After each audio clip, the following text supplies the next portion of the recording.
Hello and welcome to the Swim Brief. We have a guest. Usually we have a guest, but usually it's Joel. Not all the time do I bring somebody on an interview, but we're actually trying something very different today. We got an athlete interview, and it's an athlete from Queen's University, Jan Delkeskamp. Jan, how are you? Good. How are you? Thank you so much for having me. I'm doing great. I'm really excited to do this. And so there's a couple things I want to accomplish in this podcast. For me, always I love hearing people's story, and I think the people who listen to it love to hear stories too. So I want to get you talking about yourself, telling a few stories off the front end, just so people have a sense of who you are. And then we're going to do something that I do fairly often in a professional context, which is sort of like a long time, not a long time, or sometime after I have done some work at a place, I always want to have some way to follow up and sort of hear what the experience was on the other end, what kinds of things have stuck with people and all that stuff. And your coach, Jeff Dugdale, thought you'd be the perfect person to do that with. And it's been, I guess, a couple weeks since I've been at Queens. So we're going to get to that. But first, let people in to find out a little bit about you. So just give people, I guess, the story of you and the sport of swimming and how you ended up at Queens. Wow, I'm trying to make a long story short, I guess, for the sake of No, you don't everybody's have to make it short. We have time. time. Well, to be honest, starting swimming was given for me. It was, so to speak, chosen by my parents because they said until every one of I have two siblings. I'm very fortunate to have a younger sister, Pia, and a 2 year younger brother as well, Malte. And so all three of us, we love going to the beach or the lake for vacation. We've always had this natural gravitation to water, but at the same time, my parents were saying, until you guys can swim, we're not going to go on any vacation where you guys just can go by yourself to the lake or to the beach, because we've always had a tendency also towards independence. And let's put it that way, we have always been adventurous, especially when we were on the beach. So all of a sudden, 10 minutes later, we were gone on the other side of the beach or so. And so my parents said, well, the deal is you guys can do what you want, and we're going to enjoy some more beach vacations if you guys can swim. So that's how we ultimately started.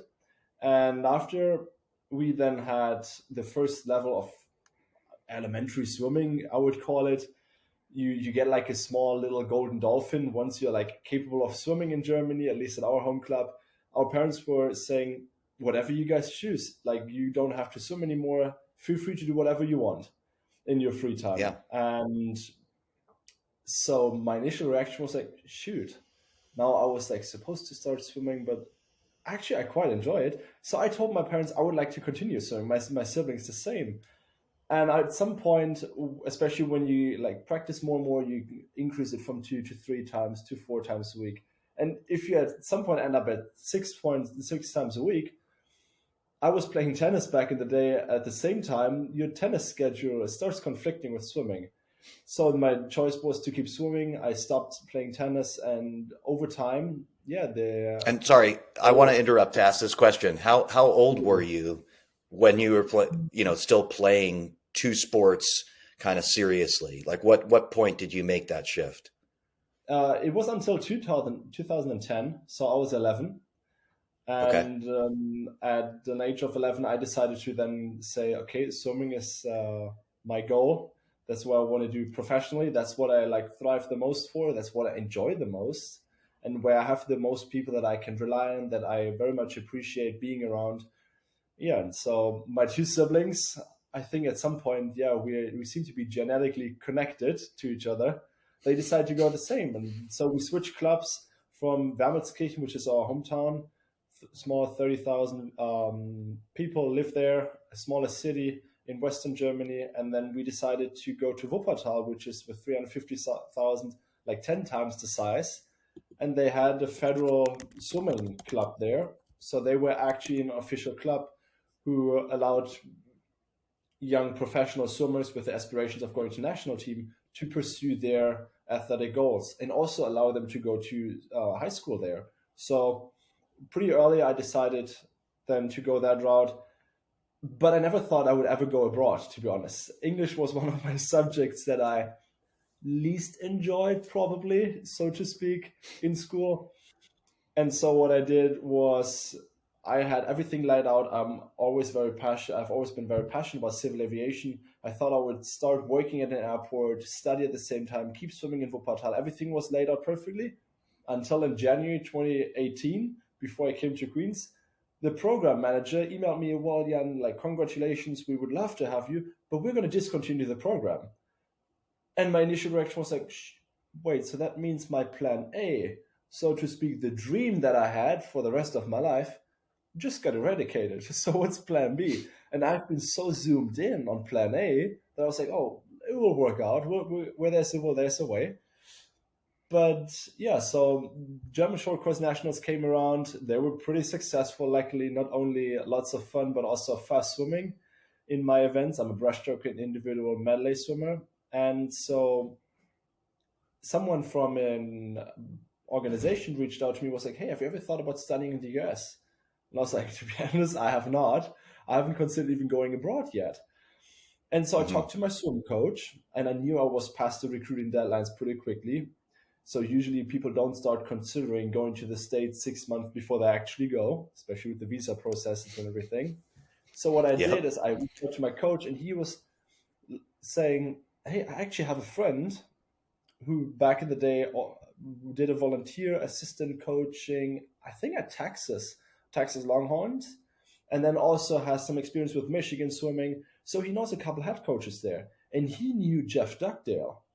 And so what he did was he said, Jeff, like, what about this young guy? Do you still have a spot on the team? And yeah, as I said, long story short, Jeff said, hey, I actually still looking for a breaststroke climber, and he's always been looking for someone who takes swimming not only as a profession, so meaning about an academic or athletic commitment, but he wanted to have young professionals who are aspiring to become, how he calls it, become leaders for life, because the vision at Queen's Swimming is to build leaders for life.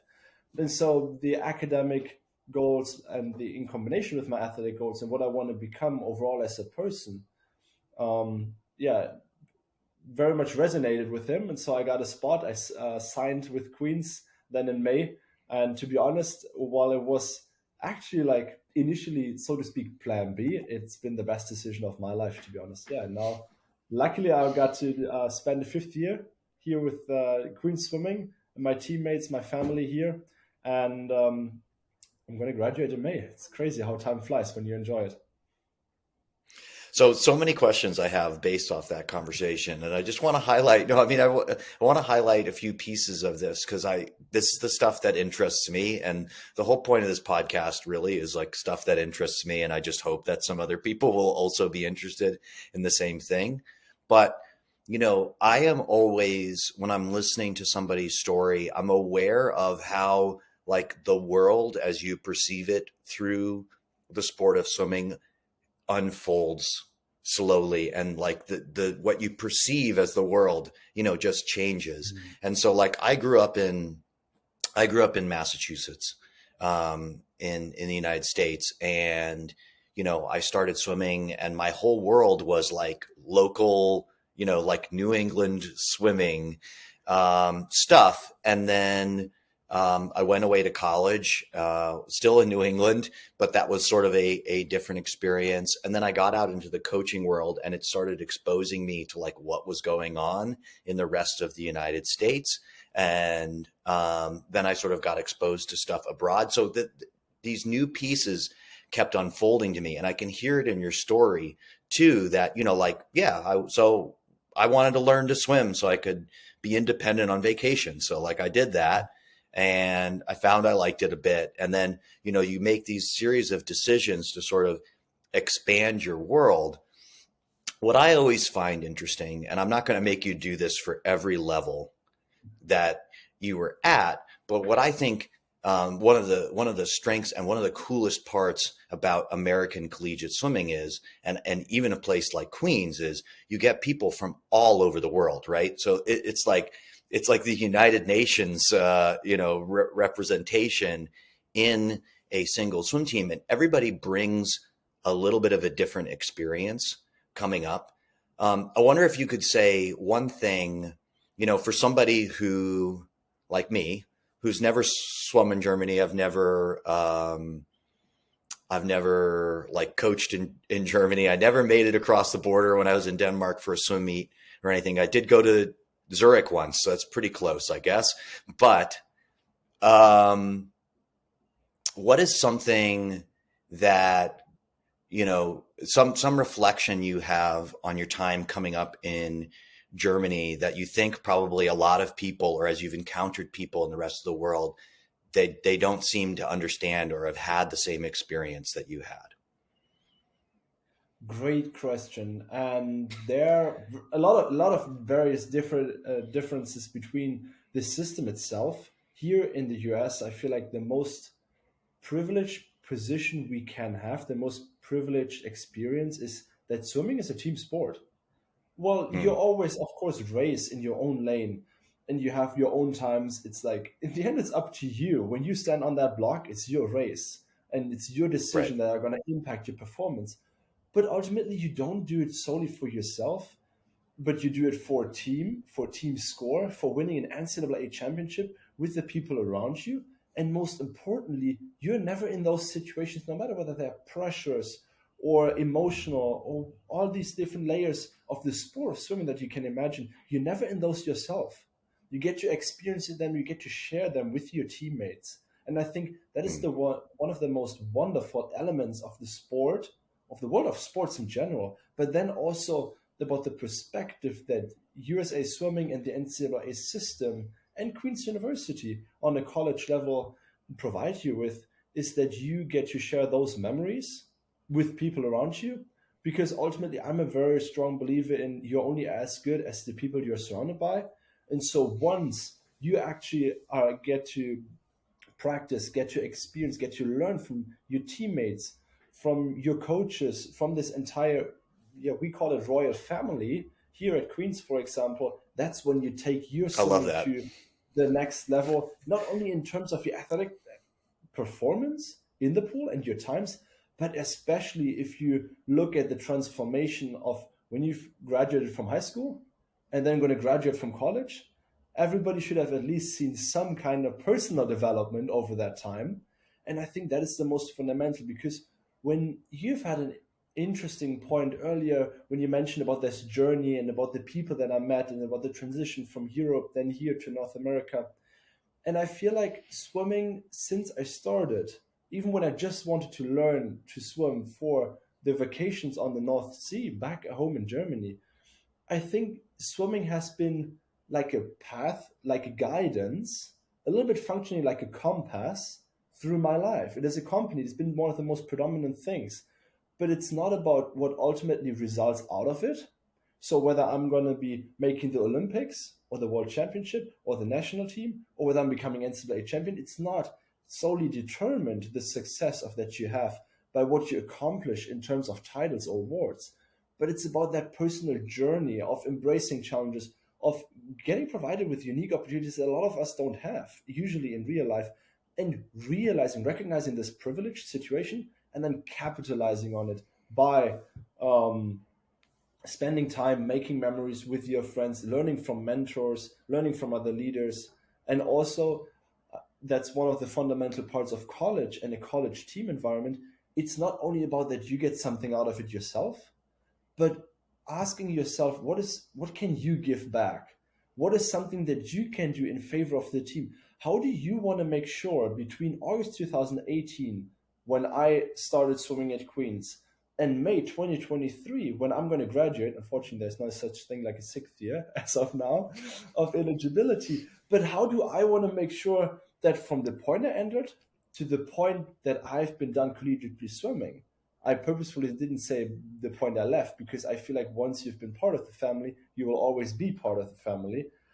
But how have you made this place a better place? How have you left Queen's University, Queen's Swimming, and the greater community associated to that better than you found initially? And that's when you don't only make the most out of it and feel like you can develop memories, you can gain experiences, become a better person, but that is when you start defining your role as a person in life, as a leader in life. And that's when you acquire those skills that help you then excel in your private life, because in your future family that you hopefully are able to build, in the workplace, in your future professional career as a swimmer. And that's ultimately, I feel like, what the magic is about, coming back to the initial thought of swimming as a team sport, then the NCAA system supporting that, providing structure, and then seeing what foundation Queen's University and Queen's Swimming, and especially head coach Jeff Dugdale and his team of coaches, provide you with, and what you can capitalize on ultimately. Yeah, I mean, I see a lot there. Okay, so I have one last question before I move on to talking about some of the things we did a couple weeks ago, because there was one more little piece of the story that I want to tease out a bit better, because it pricks up my curiosity. So you were talking about thinking sort of that moment when you decided, or your coach said to you, like, or somebody said to you, like, have you considered swimming in the U.S.? And you had that reflection earlier where you said, if I'm being honest with you, English as a subject was not something that I was particularly interested in. And I'm aware of that as we're doing a podcast where you have to speak to me in English the entire time. And you've obviously worked really hard to learn a second language and master a lot of not just the vocabulary, but sort of like the natural flow and syntax of using it. And I find language learning endlessly fascinating. In fact, we almost got trapped into a conversation about language before we started doing this. I had to get us back on track. I guess my question then is, how did you motivate yourself? If you were at once at a place where you're like, I don't like this, right? I don't really, and I think that probably what follows from that is like, I don't really want to learn this, to a place where you've worked really hard to learn it. How did that shift happen for you? How did that work? What a great question, and what a great coincidence, because I actually just talked yesterday to a teammate of mine about exactly the same story, where motivation comes from.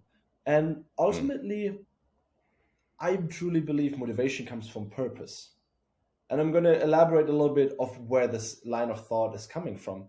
Because when you do find yourself in a position that you know what you're going for, and most importantly, not only what, but why, that you figure out this, why are you passionate about a certain topic, why do you want to get yourself or the team to a certain destination, why is this important, why is this fundamental, that all of a sudden helps you realize what difference you can make.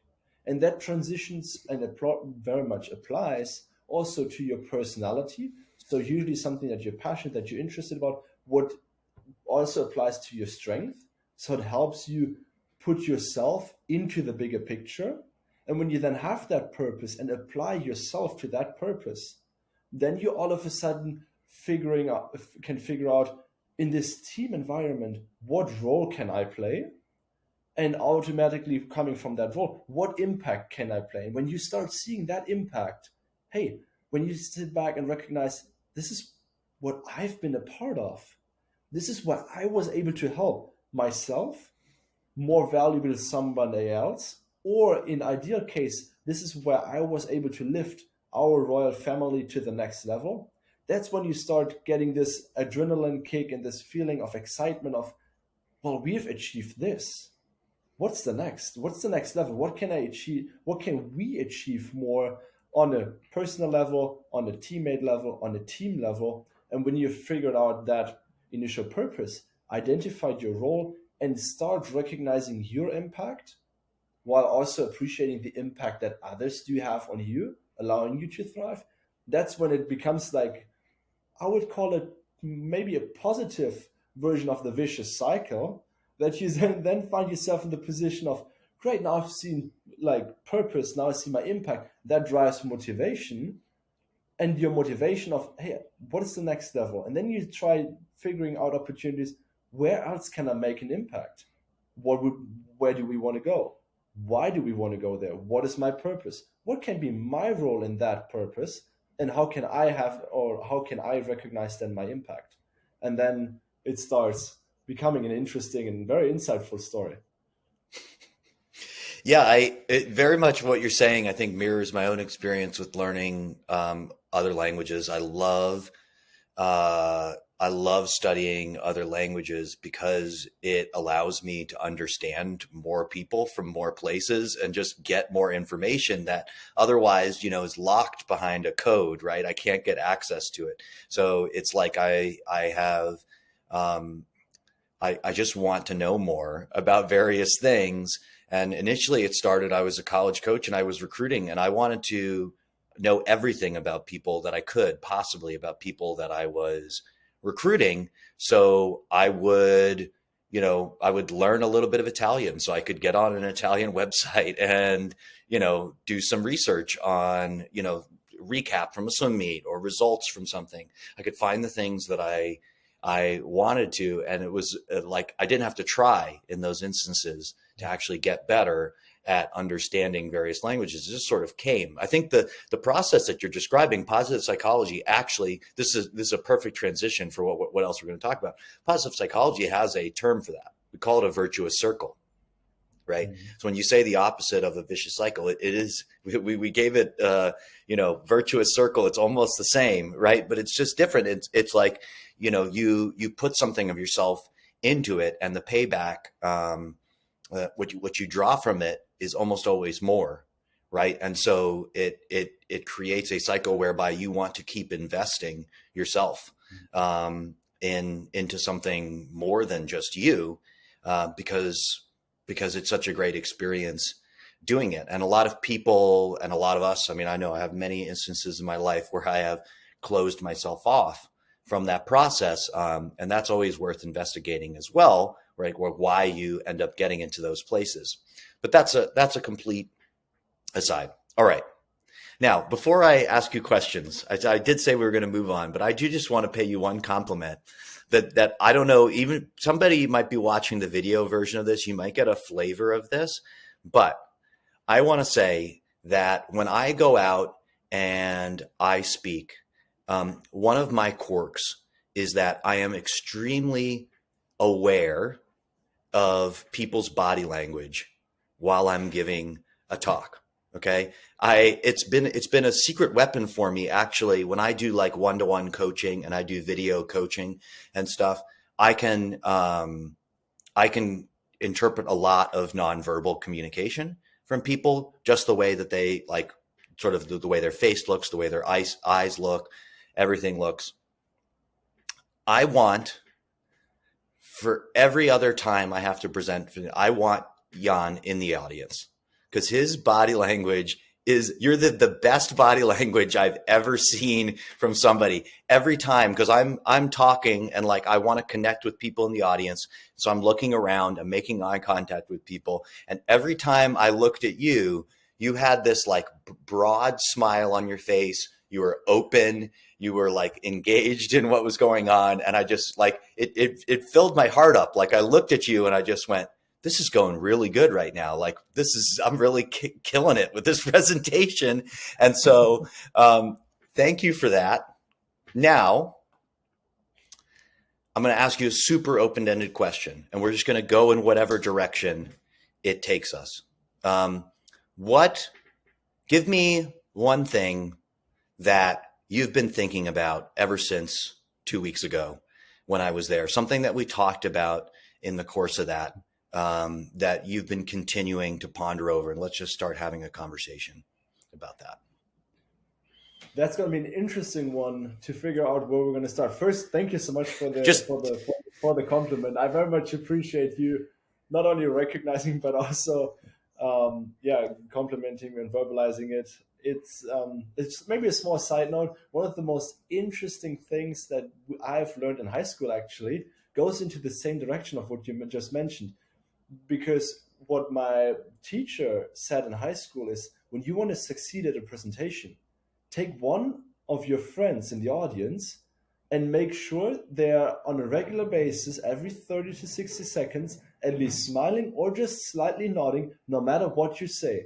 And just by the way we're going to look at them, we're going to feel more confident about ourselves. Because even if we talk the most atrocious things that we could have said, and the presentation is like a complete waste of the audience's time, we are at least going to fake it to the extent that we're going to be very confident with what we're going to say. But so not just on a side note. But looking back at our conversation about positive psychology, I think the most inspirational aspect is how much control we actually can have about our own thoughts. Or let me clarify, not over our thoughts, but the way we approach and the way we deal with our thoughts. Because as we highlighted, no one can control our emotions, ultimately. Emotions are there.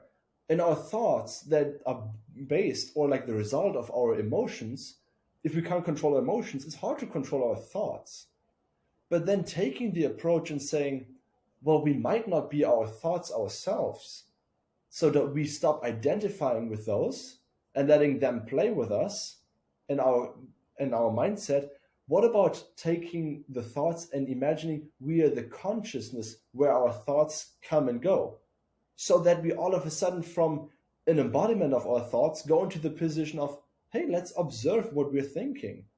So when we talked, for example, about this situation, when I wake up at 5:25 every morning, no matter whether I'm tired or no matter whether I don't feel like waking up, my bed is very comfortable and warm under the blanket, and then all of a sudden I need to open the door where it's maybe below 30 degrees Fahrenheit, and I would actually love to do anything else but jumping in the pool right now. Well, when we have those situations, how do we first deal with those? So how do we identify with those thoughts, or do we actually identify with those thoughts?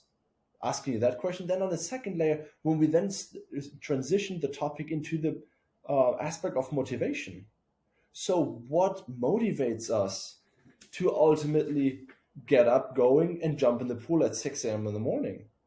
And what motivates us to do that on a continuous basis? What motivates us to add consistency to the spectrum of being a professional athlete?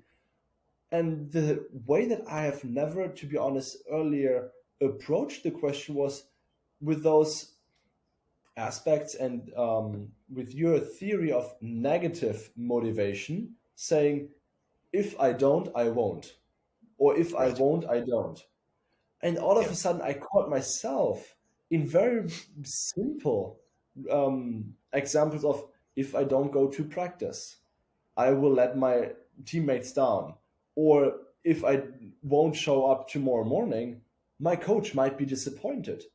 And by reflecting over this form of how do we actually talk to ourselves, how is our mindset structured in getting us going in our daily routines, embracing our daily challenges, and where is actually that motivation coming from, helped you realize what room for improvement you have, not only muscle-wise, because everybody, what we then figured out all of a sudden as a team is everybody can practice 6 times a week from 6 a.m. in the morning till 8 a.m.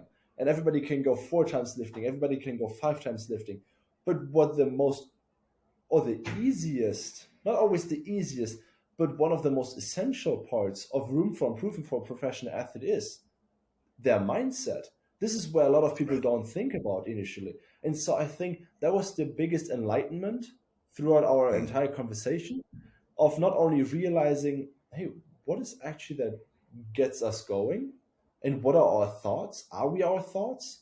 Do we identify with those, or do we observe those? And the second step, if we don't identify with those, well, how do we motivate ourselves? What keeps us like in our daily habits? What motivates us to make the one decision or the other one?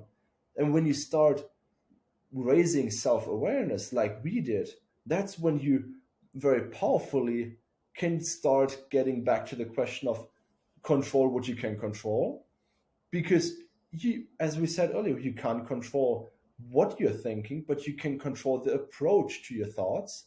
You cannot always control what's going on in your life or what your Yeah. circumstances are, but you can control the way you respond to those circumstances and the way that you motivate yourself. And that's, I think, one not only one of the most enlightening, but one of the most influential parts for me heading into championship season.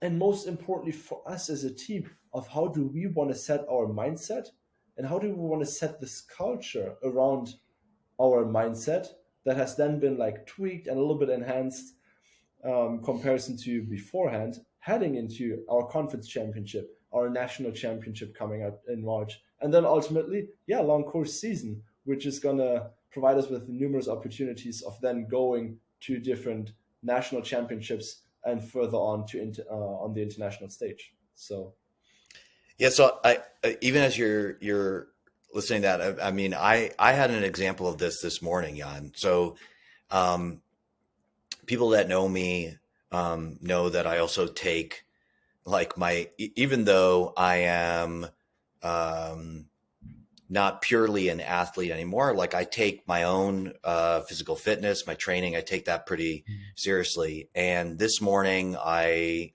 just like you're saying, I got up before I, normally would have to get out and train. And what actually happened to me is I set an alarm. Now I'm not a crazy person anymore. So, and I don't need to. So mine was not for 5:20, right? My alarm was set for 6:15, but I woke up at 5:15 and I was aware that my thought process, like what got me out of bed in that moment was like, you've got to go. You've got to wake up on time. You've got training this morning. Like you have to do it. Don't miss it. Don't mess it up. I was torturing myself to get myself to go. And just being aware of that allowed me to reset, actually, eventually, grudgingly. I didn't even check. I was so caught up in the moment that like I was waking up for the thing that I thought actually it was like, almost time to wake up. Then I checked my watch and it was actually 5:25 in the morning. I could sleep for another 50 minutes if I wanted to. And so I actually had to sit there and have the thought process and go, it's okay. You can go back to sleep. If you don't wake up, it's because you needed some more, you needed some more sleep.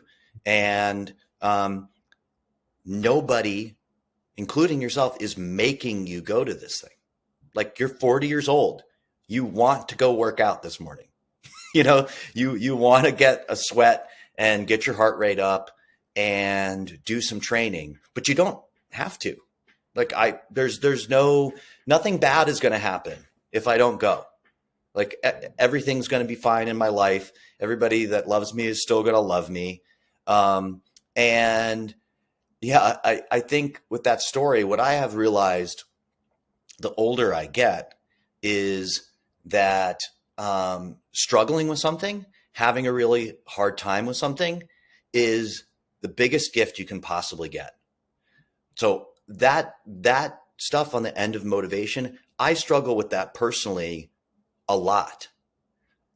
And that makes it much easier for me to teach other people because I can have empathy for what's going on with other people in their mind. I don't go like the stuff that I'm naturally good at that I have no idea how I got good at, or I just sort of like, don't seem to put any effort in and I get better at it. That's the stuff where I find myself looking at other people and going like, no, just do this. Like that's like, it's so easy. Just do it.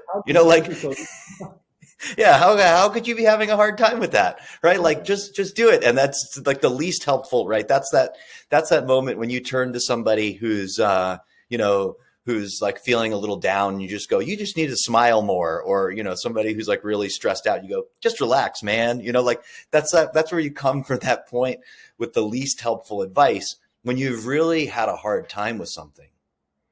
When something's been extremely challenging for you to figure out, like what are all the little steps that I have to do, and you keep experiencing failure and having to reset. it's like the greatest gift you can possibly get in terms of being able to teach it to another person. Like that, it should be basically, I think, essential.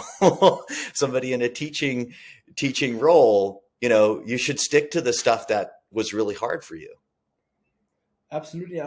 If I may chime in there, there are 2 points that you very much like valuably mentioned. The first one is you had this self-awareness because at some point someone told you about it, meaning Yeah. someone has helped you raise awareness about this topic of, hey, how do we actually motivate ourselves? Because the least amount of people in this world wake up in the morning, look in the mirror, and are like, hey, am I actually identifying with my thoughts? Like out of the blue. Because Right. either you have heard it, you have read it somewhere, or in most convenient cases, someone has talked to you about it, or you have heard someone talking about it. That's why I believe, by the way, that your podcast, for example, is such an incredible opportunity and such a blessing for a lot of athletes and whoever else listens to that, because this is not only something that you can spend your free time on, but that can actually help other people realize, hey, I'm in a similar situation like Chris is or then Jan is.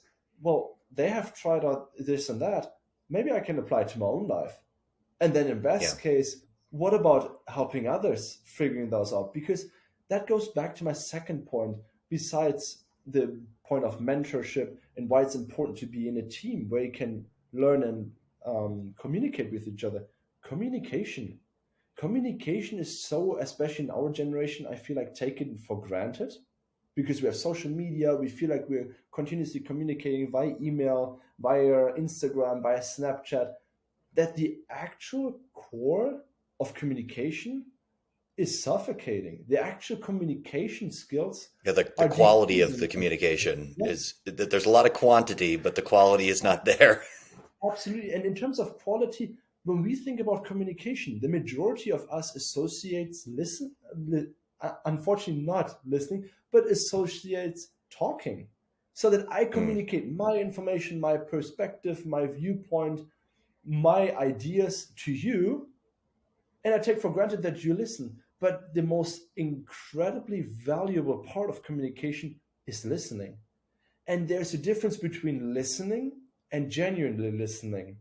And the part of genuinely listening is the magic happens when you listen to understand and not listening to respond. Because when you're listening to respond, you're already thinking in your own head, okay, well, Chris is having this and this idea. How am I going to respond to that? Because I might be in favor or I might disagree with them. So instead of processing your thoughts and intentionally listening and memorizing what your story might tell you or tell me for my life, I'm already caught up in my own things again. And so taking those two thoughts of first surrounding yourself, that's what I initially said. The key to success is surrounding yourself with better people than yourself. According to what my grandma always said, show me your friends, I'll show you your future. Yeah. And she has had grandmas know stuff, by the way. Just that's an extra insight from this podcast. Grandmas know stuff.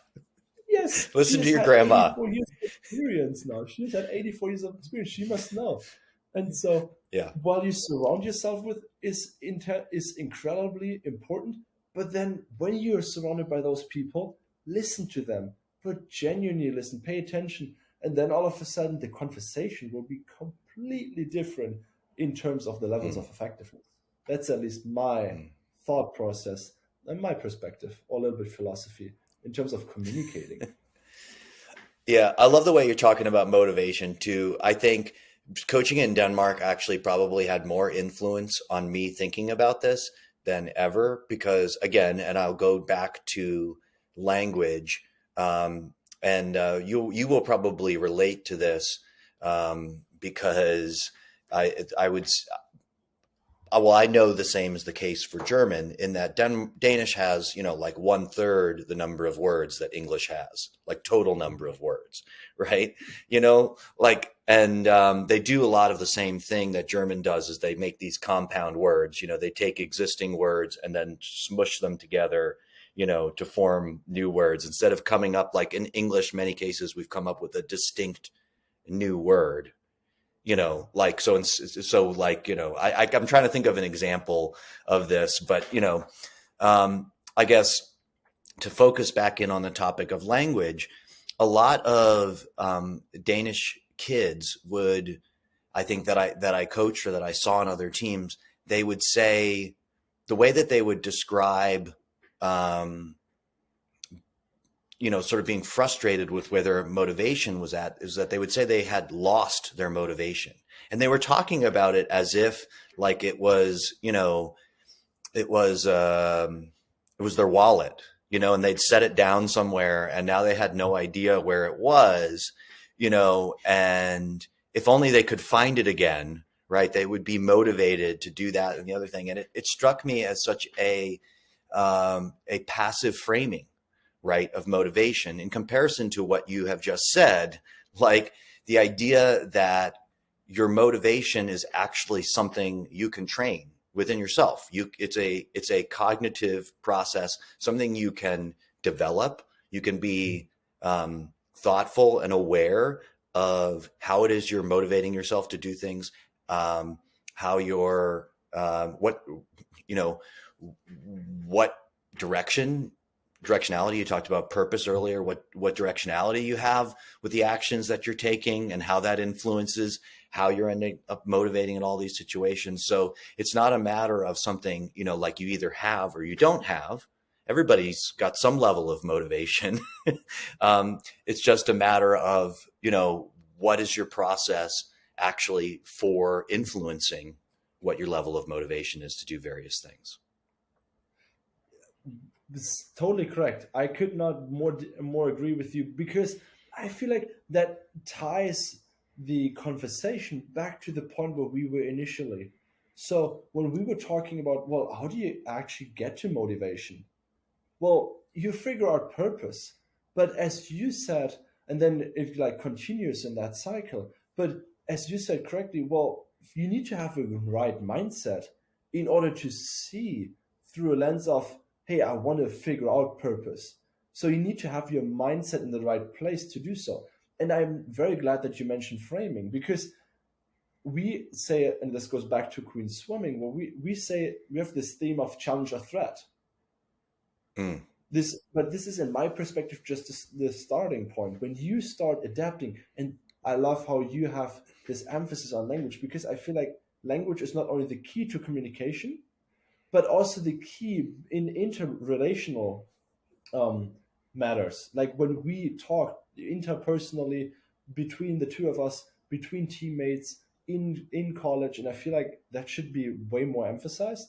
But bringing that back to the notion of how do we motivate ourselves and how do we find purpose and how do we get this framing correctly, it starts with the everyday language. And there are two things that I feel like swimming has taught me, very fortunately, or I actually should better credit my mentors, people like Jeff Dugdale, who have helped me figure those out, or teammates, that we cannot imagine our brain. You can probably, I would love to hear your insights on that, but we cannot imagine the word don't or can't. Meaning, when we say, I don't give up, what our brain can imagine is I and give up. So it leaves Right. out the don't, because we can't picture in our head don't. So what we say or we think is, I don't give up. But what we actually think is, or our brain like realizes, is I give up. So why don't we start there and reframe and say, I know I can do it. It's not about, and that's the second thing that we're talking about here when we do our mojo on Saturdays, our team meeting. I think we did a good job, or I know we did a good job. Everybody can think something hypothetically, but I know carries a different weight and carries different momentum. And when you then Mm. look at positive and negative psychology, for example, you will very likely not hear me say negative. When you talk about, hey, I have good days, I have bad days, or I have had negative attitudes, I have positive attitudes, I always say there are great days and there are challenging days.